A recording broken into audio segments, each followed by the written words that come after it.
Olá, sejam muito bem-vindos e bem-vindas. Esse é o Educação 360, um espaço para a gente discutir a educação de uma forma ainda mais ampla. Claro, você já sabe, pode nos acompanhar nas nossas redes sociais e também aqui no canal, sempre com novidades. E nosso assunto de hoje é o ensino afro-brasileiro. Como podemos implementar as ações afirmativas nas escolas, que já é lei desde 2003. E a gente recebe aqui no estúdio a professora Rosilda Alves Bezerra, que é professora da Universidade Estadual da Paraíba e também tem pós-doutorado em literaturas africanas e afro-brasileiras pela Universidade de Coimbra, em Portugal. Professora, seja bem-vinda aqui ao nosso programa. Vamos conversar aí sobre um assunto que é difícil de ser abordado, né? Não só pela dificuldade de poucas pessoas terem um discernimento, digamos assim, mas também sobre a sua implementação, né? Temos uma lei que obriga as escolas a implementar a cultura afro-brasileira, mas que dificuldade a gente ainda tem, professora, para essa implementação? Muito bem, Keis, obrigada pelo convite de estar aqui, é um prazer. E é um prazer sempre falar sobre esse assunto, né? A primeira lei, na verdade, foi desde 1996, que já iniciamos com essas discussões, mas em 2003 ela foi implementada, que é a obrigatoriedade da inserção dos conteúdos, né, de literaturas e culturas afro-brasileiras e africanas em sala de aula. E essa lei, então, quando foi em 2008, ela recebeu um acréscimo das literaturas e culturas indígenas. Naturalmente, foi um processo, porque iniciamos nosso trabalho desde 2003, com a implementação dessa lei, a princípio com vários professores, né, nós docentes da Universidade Estadual da Paraíba, na UEPB, primeiro em Guarabira, onde o campus é localizado, e depois em Campina Grande. Nós fizemos esse trabalho com um grupo de 10 docentes, e estes docentes reuniram vários professores, principalmente das escolas municipais e estaduais. A princípio, das localidades, né, em Alagoa Grande, tive um grande investimento por parte da Prefeitura de Alagoa Grande, e, a princípio, começamos com 100 professores, não é? E esses 100 professores se reuniam nos sábados para se trabalhar essa ideia do que seria essa cultura afro-brasileira de que tanto falava. O primeiro momento de discussão era justamente conversarmos com uma palavra muito importante chamada respeito. Não é? A necessidade que temos que ter de respeitar a cultura e a valorização do outro. Nós temos um programa de pós-graduação chamado de Literatura e Interculturalidade. E nesse programa nós trabalhamos com a diversidade. O nosso país é pluriétnico, é diverso. Então não adianta você trabalhar uma pauta identitária que seja apenas para alcançar determinados grupos. Nós temos que ter a valorização, em primeiro lugar, o respeito pelo outro e, a partir disso, tentarmos trabalhar o máximo a organização do efeito de sentido que isso faria com uma formação de novos professores, que eles procurassem entender por que é tão fácil você ter um contato, né, com o ser humano e, a partir daí, saber também valorizar a sua cultura, até porque nosso país é extremamente pluriétnico, todos sabem disso. A princípio, tivemos muitas dificuldades porque os professores mal conheciam os livros. E não adianta trabalharmos com a literatura afro-brasileira sem antes conhecermos os nossos escritores brasileiros. Muitos livros didáticos trazem, por exemplo, para ser bem rápida, o Castro Alves, um excelente poeta, não é? Como o poeta dos escravos. Então, todos os alunos ficam sabendo que Castro Alves foi o poeta dos escravos. No entanto, o Castro Alves, como disse, um excelente poeta, não é, autor de Navio Negreiro. Você tem, dentro de uma perspectiva de poema, uma descritividade também de uma poesia que trata de como é que esses escravos foram trazidos, não é, para o Brasil e do sofrimento todos que passaram. No entanto, esquece também de reconhecer que nós tivemos uma primeira escritora negra, chamada Maria Firmina dos Reis, uma maranhense, que escreve exatamente no mesmo período de Castro Alves. Não é? Imagina isso. Da mesma forma acontece com a questão indígena, que essa lei também abrange a questão indígena, com Gonçalves Dias, por exemplo, José de Alencar. Esses dois autores ficam, então, conhecidos como os autores das causas indígenas, não é? Quando, na verdade, tivemos aqui, no nosso Rio Grande do Norte, no município de Nísia Floresta, a escritora Nísia Floresta, que escreveu um belíssimo poema épico chamado A Lágrima de um Caeté. Não é? É um poema belíssimo, que fala, então, de uma revolta dos caetés, que fala do povo de resistência, de luta, de batalha. Então, é importante que, se para trabalhar as literaturas afro-brasileiras, africanas ou indígenas, é muito importante que se conheçam também os autores que trouxeram essa literatura de uma forma afirmativa, de uma forma positiva, para que as pessoas que estão inseridas no contexto, sejam crianças, negras, mulheres, que elas se sintam também reconhecidas naquele processo e admirar.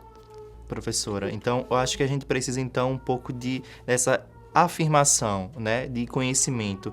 Falta um pouco de informação para as pessoas, como os professores podem tornar as aulas deles mais atrativas e que não fique esse assunto apenas nas semanas da consciência negra, em projetos pontuais, né? De que forma o professor pode se apropriar disso, tornar a sala atrativa e que seu aluno também se reconheça, né, como afro-brasileiro na hora da declaração lá, né? E consigamos ter esse avanço. Como é que a gente faz isso?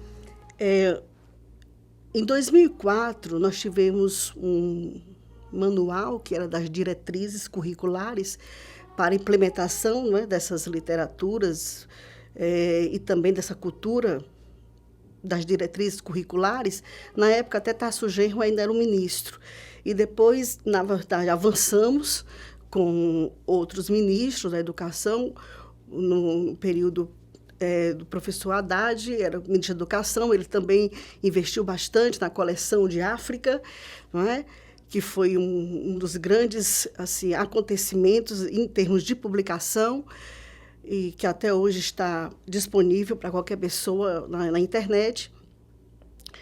E, de uma certa forma, o que nós observávamos nisso era justamente a questão do investimento. Não é? É preciso que a escola ela consiga entender que esse processo ele é muito importante. Ele é muito importante na formação do cidadão, ele é muito importante para que esse cidadão se sinta reconhecido, se sinta valorizado, não é? Para que ele não fuja da sala de aula, para que a evasão, por que a evasão é tão grande com relação às questões relacionadas às crianças negras, por exemplo? Podemos perguntar sobre isso.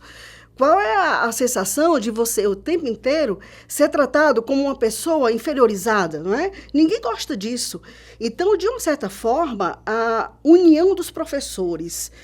Vários professores fazem isso, até mesmo sem uma renda extra, ou até mesmo sem ter sequer digamos assim, uma contribuição financeira, mas faz pelo gosto de saber que vai ter ali uma criança, uma pessoa que vai se reconhecer negra, vai se reconhecer indígena e vai ter todo um prazer de saber, então, que o seu povo é valorizado, que o seu povo tem cultura. Não é?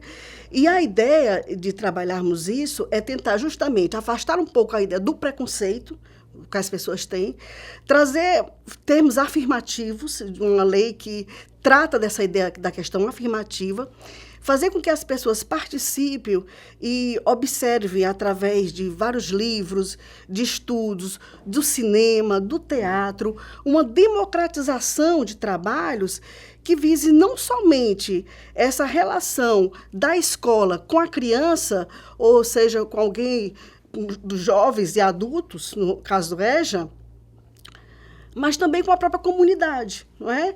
Por isso eu acho muito importante um trabalho que as escolas e a própria universidade faz com relação à extensão. O processo de extensão é muito importante, porque você sai do seu conforto, muitas vezes em sala de aula, ou da sua pesquisa, e interage diretamente com as pessoas, não é?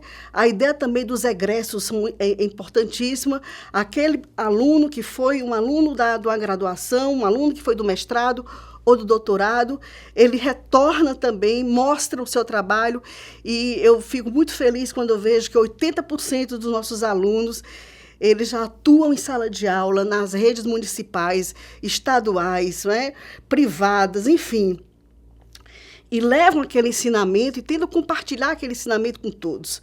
Isso é a coisa mais importante. Agora, é necessário que as autoridades, seja o governo, né, o estadual, seja as prefeituras municipais, seja principalmente o governo federal, que invistam em educação. O investimento em educação, ele nunca é gasto. Não é? É um investimento sério e, com certeza, quando esse investimento ele é bem aplicado, ele é extremamente compartilhado, você tem um avanço impressionante. Nenhuma sociedade no mundo ela vai conseguir um avanço, seja cultural, seja de caráter humano, se ela não tiver educação. Professora, a gente vai dar uma pausa já no nosso assunto, porque a gente vai para o nosso quadro, que é o Caminho das Experiências. E é nesse quadro em que você, da sua cidade, pode participar encaminhando um vídeo de até 1 minuto, gravando no seu celular mesmo, na horizontal. Você que é secretário municipal de educação, diretor, ou até mesmo professor, pode encaminhar esse vídeo para a gente exibir aqui. E agora, a gente vai para mais um município.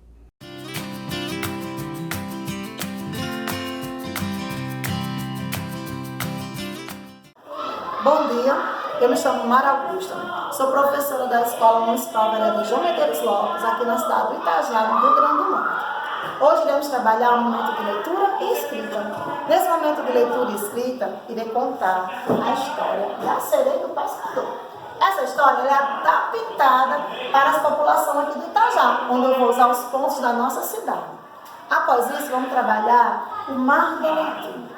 No mar da leitura tem vários peixinhos.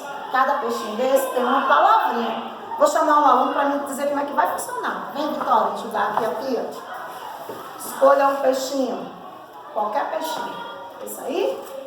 Pronto. Qual a palavrinha que tem nesse peixinho, Vitória? Geladeira.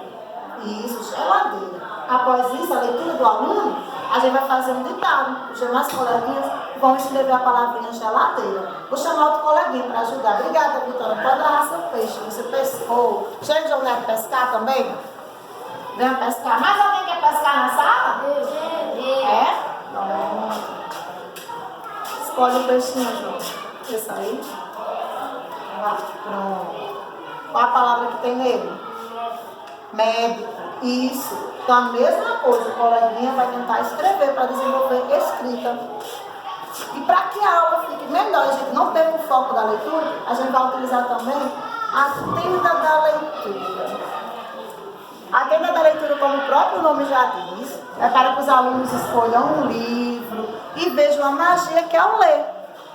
Quem quer escutar uma história hoje? E é isso aí, pessoal. Então, essa foi a nossa aula de hoje.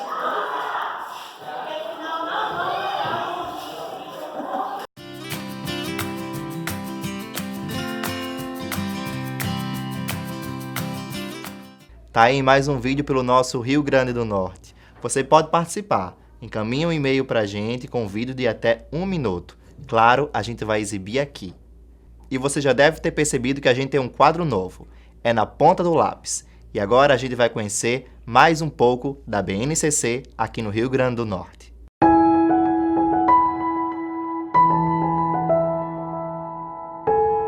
Olá, caros professores. É com prazer que damos início a esse componente curricular de Ciências da Natureza. Hoje vamos falar um pouco dele, principalmente da história e natureza da ciência como importantes ferramentas para se conseguir um adequado letramento científico. O professor pode utilizar várias metodologias ativas para que o estudante seja o centro da aprendizagem, e não só o professor, sendo ele protagonista do seu conhecimento. Isso é importante para que ele tenha um pensamento crítico, argumentativo, curiosidade científica e pensamento científico. Outra coisa que mudou a partir da Base Nacional Comum Curricular, que está presente no nosso documento curricular do Estado do Rio Grande do Norte, foram as unidades temáticas dessa área. Elas ficaram distribuídas em Terra e Universo, Matéria e Energia e Vida e Evolução, diferente dos anos anteriores, que apenas o 9º ano via os objetos de conhecimentos de Química e Física. Elas foram distribuídas ao longo dos anos iniciais e finais do ensino fundamental, consolidando esses conhecimentos tão importantes na resolução dos problemas do cotidiano atuais, como competências que os alunos precisam desenvolver. Temos a empatia, o conhecimento de si, a saúde, o meio ambiente, a sustentabilidade, para que eles possam aplicar no seu cotidiano. Então é isso, muito obrigada.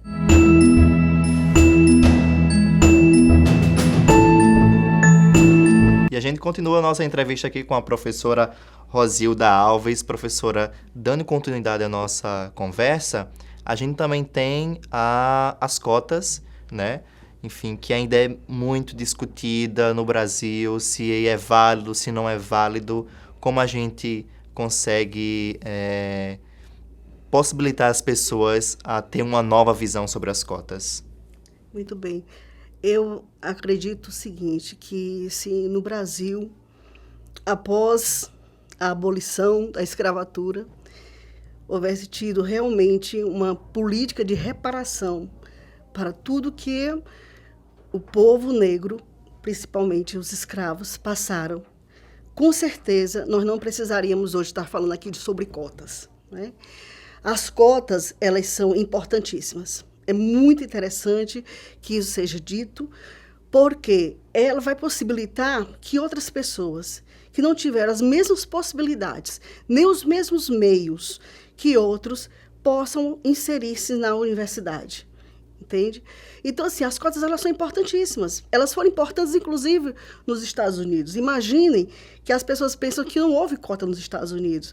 Mas em Harvard, por exemplo, era proibida a entrada de negros. Não é? E foi só após cotas, implementações de cotas, que foi necessário e possível hoje termos vários professores, pesquisadores negros em Harvard.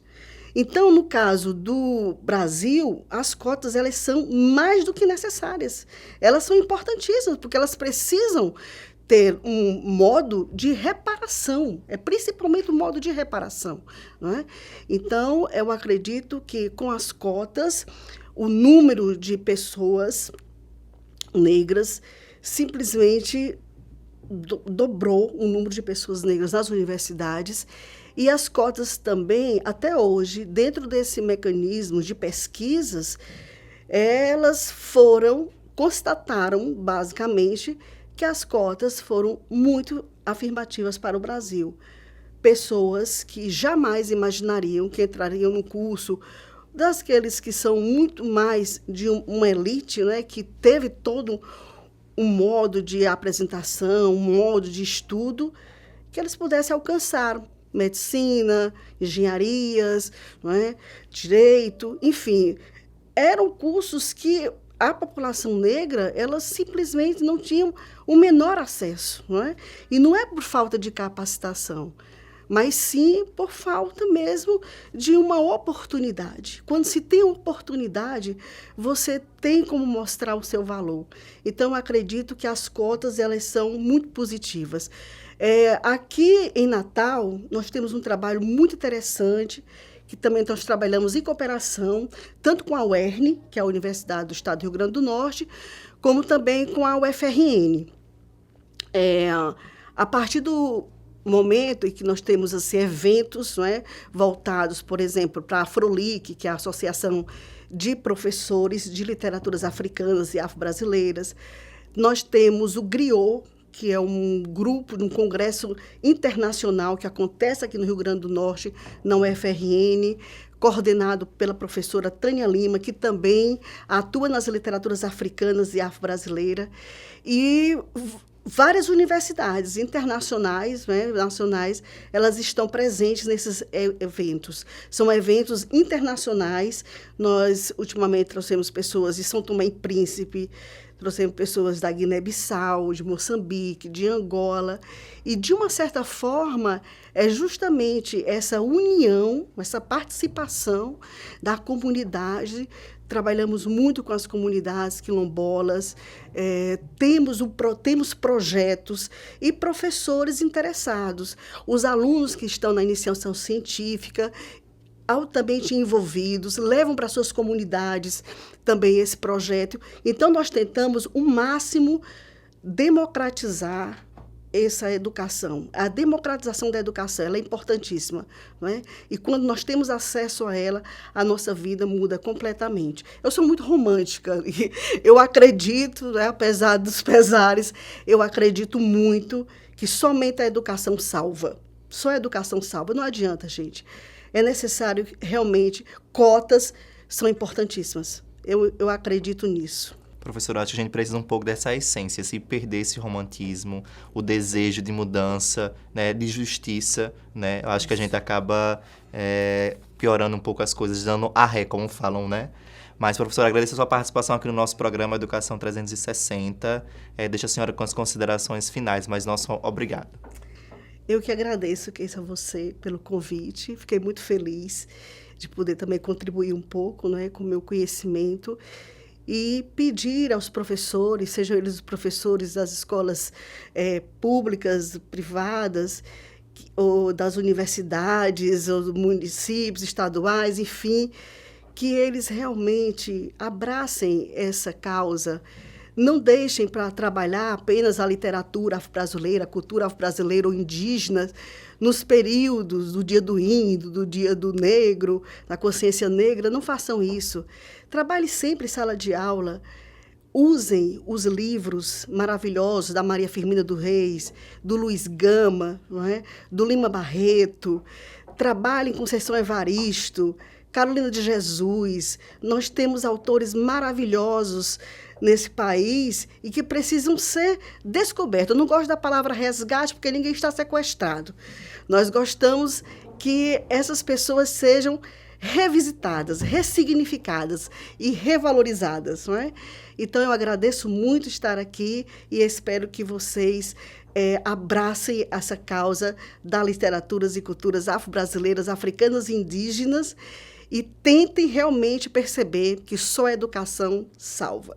Obrigada, professora. Muito obrigada. A gente recebeu, então, a professora Roseilda Alves, que é professora da Universidade Estadual da Paraíba. E o nosso programa vai ficando por aqui. Acompanhe nossas redes sociais, reveja esse vídeo quando quiser. Claro, eu te encontro no próximo programa. Até mais!